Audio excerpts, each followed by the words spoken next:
ஞானானந்தமயம் தேவம் நிர்மலஸ்படிகாகிருதிம் ஆதாரம் சர்வ வித்யானாம் ஹயக்ரீவம் பாஸ்மகே.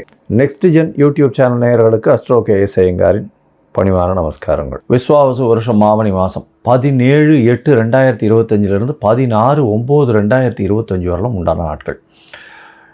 இந்த ஆவணி மாதம் அப்படின்றது தட்சிணாயனத்தின் 2வது மாதம். இந்த மாதத்தில் எல்லா விதமான ஃபெஸ்டிவல்ஸ் எல்லாமே வரக்கூடிய வாய்ப்புகள் மிகவும் அதிகம். ஏன்னா ஏற்கனவே ஆடி மாதம் பார்த்திங்கன்னா கடவுளுக்குன்னு உண்டான மாதம் அப்படின்னு சொல்லியிருக்கோம். இந்த மாதத்தில் திருமணங்கள் கைகூடக்கூடியது, திருமணங்கள் எல்லாமே நடக்கக்கூடியது, எல்லா விதமான வீட்டு சுபகாரியங்கள்லாம் நடக்கக்கூடிய மாதம். சரி, இந்த மாதத்தினுடைய கிரக சாரங்கள் என்ன அப்படின்றத பார்ப்போம். இந்த மாதம் ஆவணி மாதம் அப்படின்றதுனால சூரியன் சிம்மத்தில் இருப்பார். அதனால் சூரியன் சிம்மத்திற்கு போகிறது தான் ஆவணி மாதத்தின் ஆரம்பம். ஏன்னா நம்ம சூரியன் ஒரு ராசியிலிருந்து அடுத்த ராசியை போகிறத நம்ம அதாவது சூரியமான மாதங்கள்ன்றத மாதிரி நம்ம பார்க்குறோம். அதனால் சூரியனை சார்ந்து இருக்கக்கூடிய மாதங்கள் அப்படின்றதுனால ஆவணி மாதம் நம்மளுக்கு 17/8 அன்றைக்கி ஆரம்பிக்கிறது.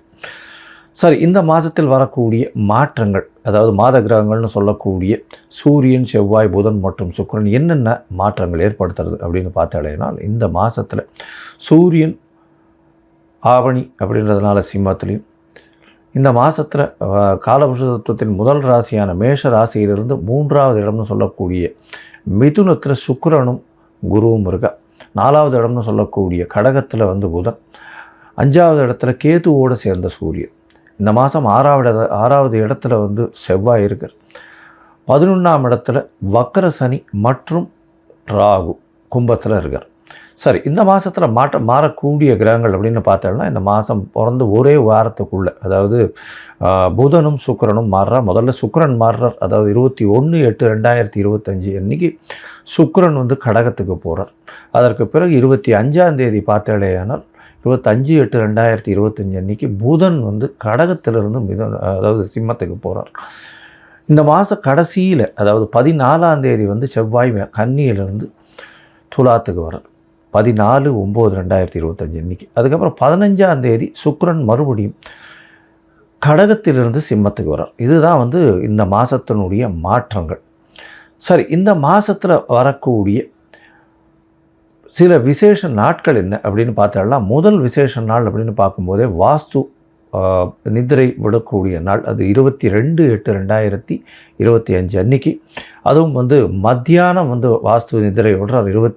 அதாவது 2 மணி 31 நிமிஷத்துலேருந்து 4 மணி 1 நிமிஷம் வரலாம், 1.5 மணி நேரம் 90 நிமிஷம். இந்த 90 நிமிஷத்தை 5ஆல் வகுத்து 18 நிமிஷமாக பிரிச்சுண்டு அவர் கண் விழித்து அவர் என்ன சொல்கிறது, காலை கடன்கள் முடிக்கக்கூடிய காலகட்டம் ஒரு 18 நிமிஷம். அதற்கு பிறகு அவருடைய ஸ்நானம் 18 நிமிஷம், பூஜை செய்வது 18 நிமிஷம், அதற்கு பிறகு போஜனம் உண்ணுவதும் 18 நிமிஷம், அப்புறம் தாம்பூலம் தரிப்பது 18 நிமிஷம்னு இப்படி பிரிகிறாங்க. இதில் கடைசி 18 நிமிஷம் தாம்பூலம் தரிப்பதும் போஜனம் மருந்தும் கூடிய காலகட்டத்தில் செய்யக்கூடிய எந்த வேலைகளாக இருந்தாலும், அதாவது வீடு மனை கோல் போடுதல், அது தவிர வீட்டுக்கு புதுசாக வீடு கட்டுறது, வீட்டுக்கு அஸ்திவாரம் போடுறது, மனை இது பூஜை போடுறது, இது எல்லாமே எல்லா விதமான ஏற்றத்துடன் காணப்படும் அப்படின்றது. அது எந்த ஒரு தங்கு தடையின்றி போகக்கூடிய காலகட்டமாக இருக்கும். இந்த வாஸ்து நாளில் உங்களுக்கு எந்த ஒரு அதாவது திதி, வார, நட்சத்திரம் இது எதுவுமே பார்க்க வேண்டாம். ராகு காலம், யமகண்டம் இந்த மாதிரியான விஷயங்களும் பார்க்க தேவையில்லை இந்த காலகட்டத்தில். அதனால் நல்ல ஒரு ஏற்றமான காலம். நிச்சயமாக வீடு கட்டணும்னு பார்க்குறவங்க இந்த காலகட்டத்தை எடுத்துட்டிங்கன்னா நல்ல ஒரு ஏற்றம் கிடைக்கும். அதற்கு பிறகு இந்த மாதத்தில் பார்த்தடையானால் சாம உபாகர்மா, அதாவது எஜுர் உபாகர்மா, சாம உபாகர்மா, சாமவேதம் சொல்கிறவர்களுக்கு இந்த வருஷத்தினுடைய பூணல் மாற்றக்கூடிய அது செலிப்ரேஷன் என்ன, அந்த பூணல் மாற்றக்கூடிய அவர்களுடைய காயத்ரி ஜபத்தை பூணல் மாற்றக்கூடியதும், அவர்கள் காயத்ரி ஜபம் பண்ணி மிகப்பெரிய ஏற்றுமை கொள்ளக்கூடிய காலகட்டம் அப்படின்னு சொல்லக்கூடியது. இது 26/8/2025 அப்படின்னு அந்த நாளில் வருது. அதற்கு பிறகு பார்த்தாலேயானால் வாமன ஜெயந்தி வரக்கூடிய நாள் 4/8/2025 அன்றைக்கி வாமன ஜெயந்தி.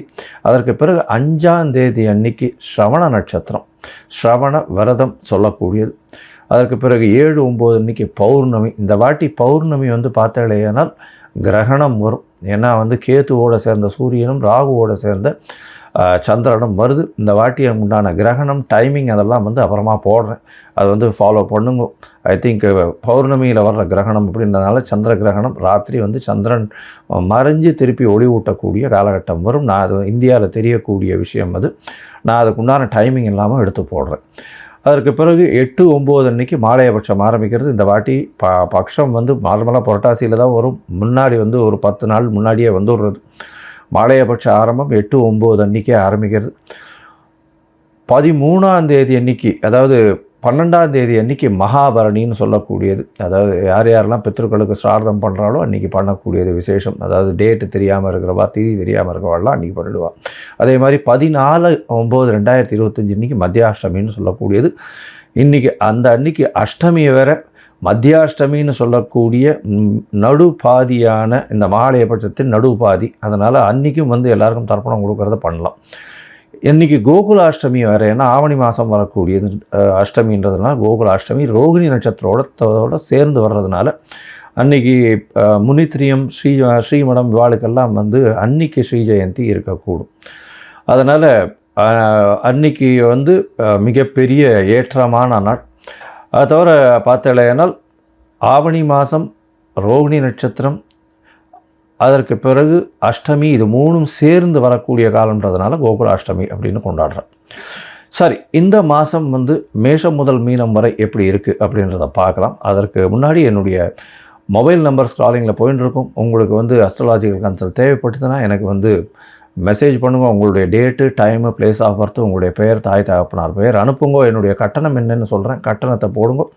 அதற்கு பிறகு உங்களுக்கு நான் அந்த பிடிஎஃப்பை வந்து போட்டுவிட்டு, அதாவது உங்களுடைய ஜாதகத்தை போட்டுவிட்டு, ஜாதகத்தில் சந்தி இருக்கான்னு பார்க்கணும். ஏன்னா எனக்கு தெரிஞ்சவா நிறைய பேர் 50 வயசு 55 வயசுலாம் இருக்குது. அவள்லாம் வந்து மிருகசீர நட்சத்திரம் ரிஷப ராசின்னு சொல்லிட்டு இருப்பா, ஆனால் மிதுன ராசியில் இருப்பாள். அதே மாதிரி சித்ரா நட்சத்திரம்னு சொல்லிட்டு இருப்பா, துலா ராசியில்னு சொல்லிட்டு இருப்பா, அது கன்னியா ராசியில் இருப்பாள். அந்த மாதிரி மாறி மாறி ராசிகளும் சரி லக்னங்களும் சரி மாறி இருந்து, அதனால் வந்து அவளுக்கு இப்போ நல்ல காலம் நடக்குது அப்படின்னு நினச்சின்னு இருப்போம். ஆனால் வந்து லக்னத்துக்கு ஏற்றமான காலமாக இருக்காது. அதனால் சந்தியில் இருக்கும். அதனால் சந்தி என்னன்றதை பார்த்து அதற்கு அப்புறம் வந்து உங்களுக்கு உண்டான ஜாதகத்தை போடுறேன். அதற்கு பிறகு உங்களுக்கு நான் அப்பாயின்மெண்ட் தரேன். நான் வந்து உங்களோட பேசுகிறேன். உங்களோட பேசும்போது உங்களுக்கு உண்டான பிரச்சனைகள் என்ன ஏதுன்றதை, அதற்கு உண்டான எளிய வழிமுறைகள் என்ன ஏதுன்றதை நான் சொல்கிறேன். சரி, இப்போ மேஷம் முதல் மீனம் வரை விஸ்வாவச வருஷம் ஆவணி மாதம் ஒரு ராசியாக பார்க்கலாம். விருச்சிகம், விசாகம், அனுஷம், கேட்டை, இந்த 3 நட்சத்திரம் 9 பாதங்களை கொண்ட ராசி. ராசியின் அதிபதி அப்படின்னு சொல்லக்கூடியவர் செவ்வாய். உங்களுடைய ராசிக்கு 11ஆம் இடத்துல இந்த மாதம் ஆரம்பத்திலேருந்து இருக்கார். அதாவது இந்த மாதம் பார்த்தீங்கன்னா விஸ்வாவச வருஷம் ஆவணி மாதம் 17/8/2025 16/9/2025 வரலும் உண்டான காலகட்டமாக இருக்குது. இந்த காலகட்டத்தில் பொதுவாகவே இந்த மாத கிரகங்கள் அப்படின்னு சொல்லக்கூடிய சூரியன், செவ்வாய், புதன் மற்றும் சுக்கிரன், இந்த 4 கிரகங்களுடைய மாற்றங்களை வச்சு தான் சொல்லுவோம். இந்த மாதத்தில் விருச்சிக ராசி அன்பருக்கு பார்த்தலையானால் 4ஆம் இடத்துல சனி பகவான் இருக்கார். வருஷ கிரகம் 4ஆம் இடத்துல இருக்கார். வக்கர கதியிலையும் இருக்கார். இந்த காலகட்டத்தில் வந்து உடல் நிலையில் பிரச்சனை வரும். அலைச்சல் கொஞ்சம் அதிகமாக இருக்கும். படிக்கக்கூடிய மாணவ மாணவியர்களுக்கு சற்று ஜாகிரதையாக இருக்கிறது ரொம்பவும் நல்லது. அதோட குருவின் பார்வை வந்து இந்த 4ஆம் இடத்துல உழறதுனால தாயின் உடல்நிலையில் சற்று ஏற்றம் இருக்கக்கூடிய காலகட்டமாக இருக்கும். ராசிக்கு 8ஆம் இடத்துல குரு போயிடுறார். 8ஆம் இடத்துல இருந்தாலும் அவர் 2ஆம் இடத்தை பார்க்குறார். தனஸ்தானத்தை தனகாரகன் பார்க்குறது விசேஷம். பணவரவிற்கு பஞ்சம் இருக்காது. பேச்சிலும் நளினம் இருக்கக்கூடிய காலகட்டமாக இருக்கும்.